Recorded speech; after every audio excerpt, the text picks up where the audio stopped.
तो प्रधानमंत्री नरेंद्र मोदी को आप सुन रहे थे और इसी बीच रूस यूक्रेन युद्ध से जुड़ी एक बड़ी खबर आ रही है। बड़ी खबर यह है कि यूक्रेन ने कीव के ऊपर एक रूसी विमान को मार गिराया है। बड़ी खबर, लगातार वार पलटवार और यूक्रेन जवाबी कार्रवाई लगातार कर रहा है। यूक्रेन ने कीव के ऊपर विमान कीव में रिहायशी इमारत पर गिरा, ये अपडेट मिल रहा है और उससे जुड़ी हुई कुछ तस्वीरें भी इस वक्त आ रही हैं। वो तस्वीरें भी आपको हम दिखा रहे हैं कि किस तरह से इसी इमारत पर यह दावा किया जा रहा है कि यूक्रेन ने रूसी विमान को मार गिराया और उसके बाद वो इसी इमारत पर गिरा है। तस्वीरों के जरिए भी आप देख सकते हैं कि किस तरह से यहां पर तबाही के निशान जो हैं वो साफ नजर आ रहे हैं, क्योंकि युद्ध में लगातार जिस तरीके से वार और फिर पलटवार हो रहा है उसका असर वहां पर किस तरह से हो रहा है और यही वजह है कि लोगों में भय का माहौल बहुत ज्यादा है।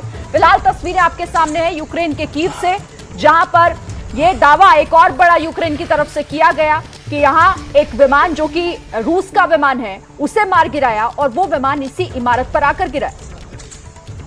तस्वीरें आप देख रहे हैं यूक्रेन की राजधानी कीव से, जहां पर ये एक एयरक्राफ्ट को मार गिराया, रूस के एयरक्राफ्ट को यूक्रेन ने। अब तक 7 एयरक्राफ्ट और 6 हेलीकॉप्टर मार गिराए हैं यूक्रेन ने, और उसी की वजह से कुछ एयरक्राफ्ट जो कि कीव के ऊपर उड़ रहे थे उनको मार गिराया गया, तो वो रिहायशी इलाकों में एक बिल्डिंग के ऊपर जा गिरे। प्रणय उपाध्याय हमारे साथ ग्राउंड जीरो वॉर जोन से जुड़ गए कीव से सीधे। प्रणय, अचानक से फायर अलार्म बज उठे और सब लोगों से कहा गया कि वो अब बिल्डिंग से बाहर निकल जाएं और सीधे सुरक्षित जगह पे पहुंचें, एलिवेटर्स का इस्तेमाल करें। किसी तरीके से जो है केवल बाहर निकलने के बाद वो सभी लोग जो हैं वो केवल बेसमेंट में पहुंचे, क्योंकि तमाम बेसमेंट्स को बॉम्ब शेल्टर्स में बदल दिया गया है और किसी इमरजेंसी की स्थिति में सभी लोगों को इन्हीं जगहों पर पहुंचना होता है। सिक्योरिटी स्टाफ ने हम लोगों को बाहर निकाला। बाहर निकालने के बाद हम सब लोगों को यहाँ पर सुरक्षित बेसमेंट में लाया गया। जब तक ये फायर अलार्म बंद नहीं हुए तब तक ये बनाना मुश्किल था, क्योंकि लगातार ये कहा जा रहा था कि इमरजेंसी सायरन बजे हैं और उसके बाद ये इमरजेंसी जो फायर सिस्टम है वो एक्टिवेट किया गया है। लेकिन अभी चंद सेकंड पहले हमें बताया गया कि ये एक ड्रिल थी, लेकिन अगली बार आपको और ज्यादा जल्दी यहां पर पहुंचना होगा, क्योंकि इमरजेंसी अगर वाकई में रियल होती है तो ये स्थिति बहुत खतरनाक हो सकती है। ऐसे में सभी लोगों से कहा गया है, सुरक्षा स्टाफ समेत तमाम लोग जो आसपास थे उन सब लोगों को कहा गया कि वो बेसमेंट में आ जाएं। जैसा आप जानते हैं विकास की कीव शहर के तमाम जो सबवेज हैं उन्हें बॉम्ब शेल्टर्स में बदल दिया गया है। इसके साथ साथ जो बेसमेंट पार्किंग्स हैं जो कि सेकंड लेवल पर हैं उन को भी बॉम्ब शेल्टर्स में बदला गया है। और अब कभी भी इस तरीके की इमरजेंसी होती है तो लोग इन जगहों पर आके अपने आप को एक सुरक्षित पनाह ले सकते हैं, वो एक सुरक्षित शेल्टर में पहुंच सकते हैं। तो अब हम बाहर निकलने की कोशिश कर रहे हैं, यहाँ से वापस जो है बाहर की तरफ जाएंगे, बिल्डिंग के जो स्ट्रीट है उस तरफ जाने की कोशिश कर रहे हैं। लेकिन ये निश्चित रूप से एक ड्रिल ही नहीं था, लेकिन ये एक रियल टाइम सिचुएशन हो रही थी, क्योंकि इसके ठीक पहले अचानक सायरन बजने लगे और जिस जगह पर हम हैं उसके ठीक आसपास काफी प्रमुख इमारतें हैं और ये तमाम प्रमुख इमारतें जब किसी भी एनिमी अटैक की स्थिति होती है, कोई हमले की स्थिति होती है, एयर रेड्स की स्थिति होती है, तो ऐसे में ये जो बड़ी इमारतें हैं, प्रमुख इमारतें हैं, वो प्राइम टारगेट भी होती हैं। तो ऐसे में बिल्कुल ये बिल्कुल काफी चिंता की बात होती है इस समय लोगों के लिए, खासतौर पर आम लोगों के लिए। जी प्रणय, आप बिल्कुल अपनी बात जारी रखिए। और इस समय टनल में आप चढ़ते वक्त निश्चित रूप से आपको थोड़ा जोर लगाना पड़ रहा होगा, आपकी सांस भी फूल रही होगी, लेकिन अपना ख्याल बहुत ज़्यादा रखें। जो भी प्रोटोकॉल है उनका पालन करते हुए आप निश्चित रूप से बंकर्स, जो टेम्परेरी बंकर्स बनाए गए हैं उसमें पहुँचें। आप अपनी बात जारी रखें प्रणय। बिल्कुल विकास, तो मैं जैसा आपसे कह रहा था कि ये जो तमाम शेल्टर्स हैं, बॉम्ब शेल्टर्स, ये बना दिए गए हैं इस शहर के अंदर अलग अलग जगह। और इसके अलावा शीत युद्ध से लेकर दूसरे विश्व युद्ध के समय में जो बंकर्स बनाए गए थे, जो शेल्टर्स बनाए गए थे, उन्हें एक्टिवेट किया गया है। और सब तमाम लोगों को हमने कई बार देखा कि बीते 24 घंटों में कि लगातार जो है बॉम्ब शेल्टर्स को एक्टिवेट किया गया, लोगों को इस तरीके की ड्रिल करवाई जा रही है, क्योंकि आपात स्थिति में कभी भी ऐसी स्थिति आ सकती है जिसमें लोगों को इस तरीके के बॉम्ब शेल्टर्स में जाना पड़ सकता है। और यही कवायद हो रही थी, लेकिन जब तक ये हमें बताया नहीं गया, हमें भी इस चीज़ की जानकारी नहीं थी कि ये केवल एक ड्रिल थी। लेकिन लगातार सायरन जिस तरह से बज रहे हैं, लगातार धमाकों की आवाज़ जैसे आ रही है, आपके साथ लाइव में जब हम जुड़े हुए थे विकास, तो इसके ठीक बाद भी 5 मिनट के बाद जो है अचानक फिर 2-3 धमाके सुनाई दिए। और हम जिस इमारत के पास हैं ये पुलिस हेडक्वार्टर है यूक्रेन का, खासतौर पर जो कीव शहर है उसका, और जो सुरक्षा स्टाफ है यहाँ पर लगातार 24 घंटे हलचल बनी हुई है। और इस तरीके से देखें आप कि लोग बाहर आ रहे हैं। ये तमाम वो लोग हैं जो हमारे ही साथ बेसमेंट में गए थे, लेवल 2 में, जो इस बिल्डिंग का जो बॉम्ब शेल्टर कहा जा सकता है, जो यहाँ का बेसमेंट है, उस बेसमेंट के अंदर लोगों को रहने के लिए कहा गया है। और रहने के लिए, और अब हम बाहर आ चुके हैं।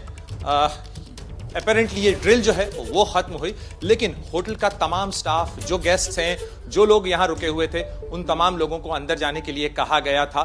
लेकिन सायरन की आवाज रह रहकर जब भी आती है तो लोग सहमते हैं, सिहरते हैं। निश्चित रूप से कीव इस समय खौफ में जी रहा है। बिल्कुल, ये तस्वीरें जो आप हमारे सामने रख रहे हैं प्रणय ग्राउंड जीरो से, वॉर जोन से, वो वाकई में दहला देने वाली हैं। और वो हालात हम समझ सकते हैं कि जब आपसे और तमाम जो उस होटल में ठहरे हुए गेस्ट से कहा गया होगा कि भागिए, जल्दी से बंकर में पनाह लीजिए, तो उस समय वाकई में धड़कन तेज हो जाती है। और जब सायरन बज रहा हो, एयर रेड सायरन बज रहा हो, तो निश्चित रूप से इस बात का खतरा बढ़ जाता है कि हमला ठीक उस जगह पर हो जहां पर आप मौजूद हैं। इसलिए अपने आप को सुरक्षित पनाह लेना बहुत ज़रूरी है। कीव पर बमबारी की लगातार खबरें आ रही हैं, इसी से बमबारी की खबरें आ रही हैं और लगातार यूक्रेन भी रिटेलिएट कर रहा है। एक एयर फाइटर जेट को अब से कुछ देर पहले गिराया गया था और उसकी वजह से मलवा जो उस फाइटर जेट का था वो एक रिहायशी इलाके में गिरा, जिसकी वजह से बिल्डिंग को नुकसान हुआ। वो तस्वीरें भी हमने दिखाई थी। प्रणय, सुबह बीते 24 घंटे पहले तस्वीर अलग थी, लेकिन अब यहाँ की तस्वीर में सन्नाटा ज्यादा है, क्योंकि 24 घंटे पहले जब हम इसी जगह पर खड़े हुए थे तो लोग आमतौर पर अपनी आवाजाही करते हुए नजर आ रहे थे, लोग मॉर्निंग वॉक भी कर रहे थे। इस सब के बावजूद कि रूस की तरफ से ऐलान जंग किया जा चुका था, लेकिन अब वाहन बहुत कम है सड़कों पर, लोग बहुत कम हैं, अधिकतर सिक्योरिटी स्टाफ यहां नजर आ रहा है। अधिकतर लोग जब हम बाहर दिखते भी हैं तो उन्हें कहा जाता है कि सुरक्षित अंदर चले जाएं, फिलहाल सड़कों पर न रहें। तो इस तरीके से लोगों को हिदायत दी जा रही है और रह रहकर सन्नाटे को चीरते हुए धमाकों की आवाज सुनाई देती है। निश्चित रूप से ये जो आवाजें हैं, ये जो सायरन हैं, ये लोगों को डराते हैं। और आप देखें कि सड़कों पर जो हैं वो लोग कम हैं और फिलहाल कबूतर जो हैं वो यहां पर चहलकदमी कर रहे हैं। कबूतरों को शांति का प्रतीक माना जाता है, लेकिन फिलहाल शांति की जो अपील है वो पूरी दुनिया कर रही है और ये कहना मुश्किल है कि फिलहाल शांति कब कायम हो पाएगी, किस तरह से कायम हो पाएगी और कीव में किस कीमत पर यह शांति उसे हासिल होगी। बिल्कुल सही कह रहे हैं आप। जिस तरीके से पूरी दुनिया में इस वक्त हलचल इस युद्ध और इस संकट को लेकर बनी हुई है, लेकिन इंतजार इसी बात को ले रहा है कि आखिर अब इसमें आगे होना क्या है। लगातार ग्राउंड जीरो से एक एक अपडेट आप देख रहे हैं। प्रणय, फिर से आपके पास हम आएंगे क्योंकि आप ग्राउंड जीरो पर हैं, वहां की हर एक जानकारी हमारे दर्शकों तक आपके जरिए हम पहुंचा रहे हैं। क्योंकि थोड़ी देर पहले ये खबर आई थी कि यूक्रेन ने कीव के ऊपर ही रूस के एक विमान को गिरा दिया है, क्योंकि दावा बहुत बड़ा इसलिए भी किया जा रहा है कि रूस की तरफ से थोड़ी देर पहले खबर यह भी थी कि कीव में अब कब्जे की तैयारी हो रही है। रूसी सैनिक धीरे धीरे जो है वो कीव को चारों तरफ से घेरने की कोशिश कर रहे हैं और बहुत सारे सैनिक वहां पर पहुंच भी गए हैं। देखिए, लगातार कीव के इर्द गिर्द घेरा बढ़ता जा रहा है, लड़ाई जो है वो तेज होती चली जा रही है।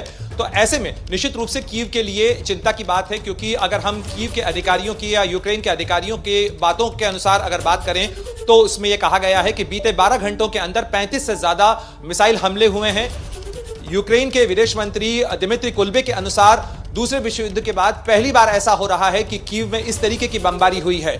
और साथ ही यूक्रेन के अधिकारियों ने इस चीज का दावा किया है कि उन्होंने एक रूसी विमान को मार गिराया है और बीते 24 घंटों के अंदर 7 से ज्यादा जो एयरक्राफ्ट्स हैं रूस के, वो मार गिराने का दावा यूक्रेन ने किया है।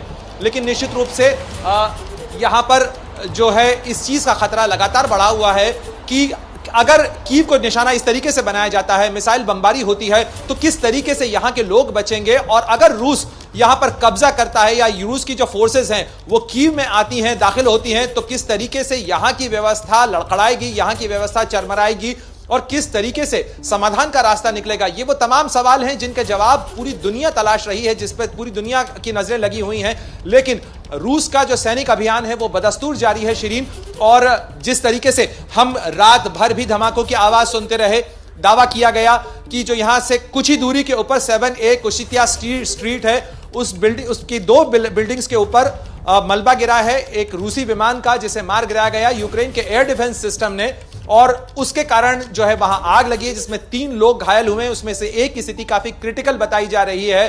तो इस तरीके से जानमाल का नुकसान जो है वो दोनों तरफ से हो रहा है। जानमाल के नुकसान में आम सिविलियंस भी अब प्रभावित हो रहे हैं, जो कि कहा गया था कि सिविलियंस को निशाना नहीं बनाएगा, लेकिन दुर्भाग्यपूर्ण तरीके से जो नागरिक हैं वो भी फिलहाल निशाने पर आते नजर आ रहे हैं। जी प्रणय, आप बने रहिए ग्राउंड जीरो से, हम आपके पास अपडेट के लिए आते रहेंगे। यूक्रेन और रूस की